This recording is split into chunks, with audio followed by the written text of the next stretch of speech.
Você chegou aqui é porque você tem fome, tem sede e gosta desse assunto. Oração em línguas. Hoje o tema vai ser um pouquinho diferente. Vai ser um tema sobrenatural. Hoje nós vamos falar sobre a oração em línguas, ativando os outros dons, caminhando para o seu chamado, para o seu ministério. Que é o processo, né? É um meio, é uma chave de edificação espiritual, é um fundamento profundo de oração e de comunhão com Deus, que vai te levar a ativar os outros dons espirituais, a outros talentos espirituais para a sua vida. E à medida que você começar a caminhar, e isso é prático, você vai começar a praticar isso, você vai perceber que os outros dons vão começar a aflorar. E esses dons vão fazer parte daquilo que é o seu chamado, daquilo que é o seu ministério. Você tem um chamado evangelístico, você começar a orar em línguas, vai ativar o dom de cura.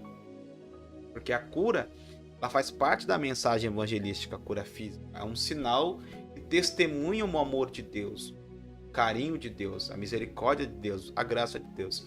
Se você tem um chamado de mestre, quando você começar a orar em línguas, as revelações, as estruturas da palavra do Senhor vão começar a formar em você, vão começar a vir para você. Se você tem um chamado profético, quando você começar a orar em línguas, as palavras de conhecimento, as profecias, os sonhos, as visões, vão começar a aflorar cada vez mais. Se você tem um chamado apostólico, a autoridade apostólica, a visão de uma igreja, a visão do corpo de Cristo, a sensibilidade para as coisas da igreja, vai começar a fluir no teu coração, vai começar a vir naturalmente.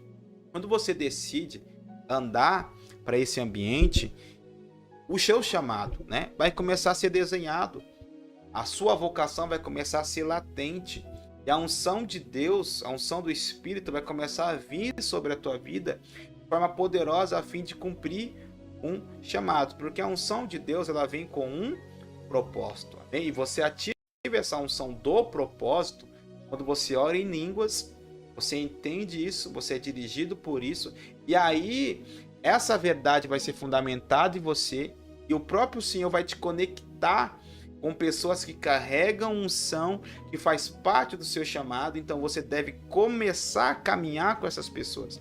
Quando de caminhar, irmão, não é ser cobertura espiritual, é ser amigo, é andar próximo, às vezes é ser discípulo, às vezes é ser pastoreado, mentoreado por um tempo pelaquela pessoa, para você começar a caminhar ainda mais rápido para o seu chamado. Estou falando de cobertura, amém?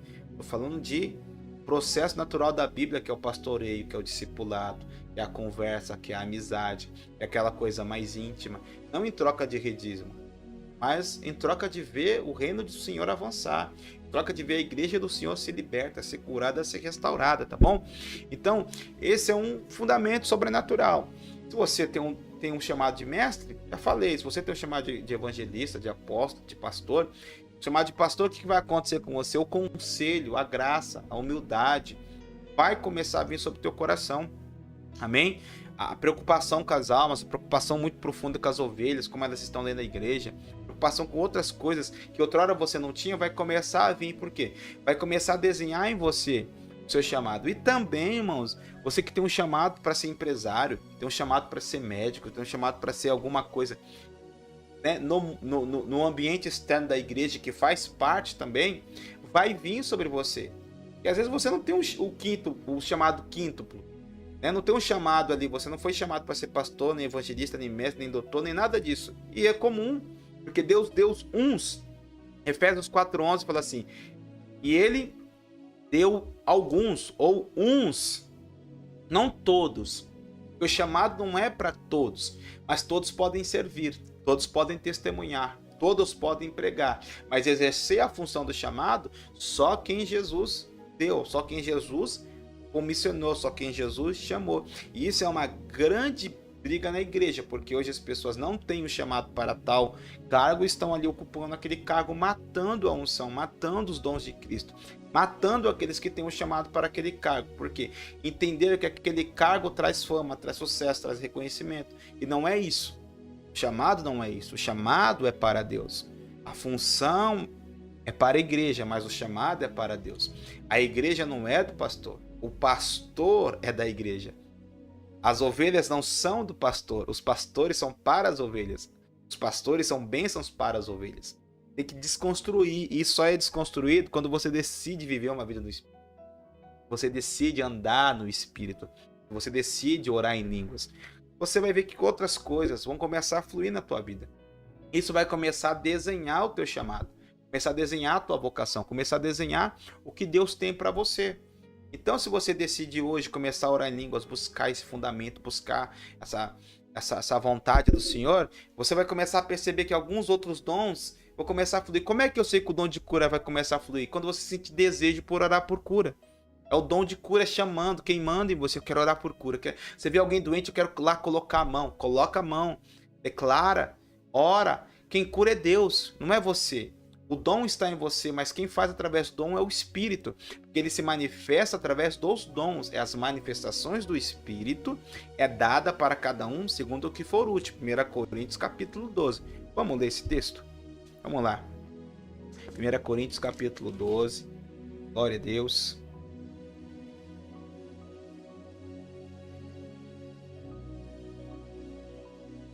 Versículo 11. No entanto, um só é o mesmo Espírito que realiza todas as coisas, distribuindo particularmente a cada um como quer. Entende isso? É muito bom você saber disso, tá? E a manifestação do Espírito, capítulo 12, versículo 7.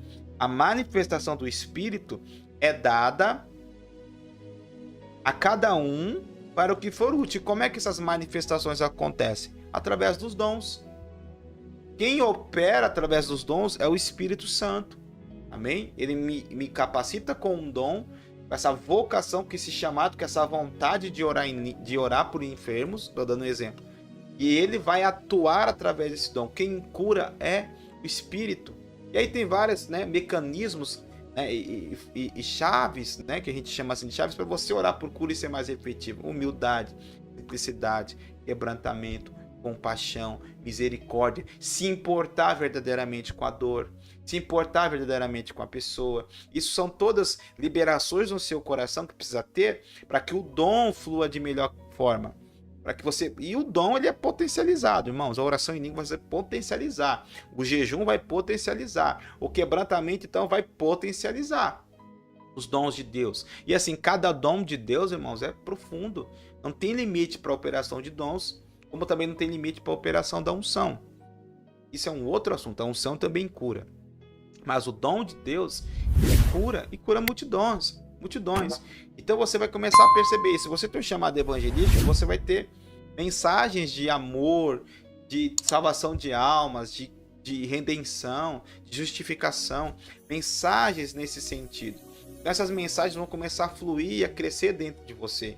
E você passou tempo se edificando, construindo um caminho, dando lugar para o Espírito Santo, abrindo espaço para que você caminhe nessa construção, para que você caminhe nessa liberação do Espírito da fé sobre a tua vida. Tá bom? Eu acho que ficou claro aqui.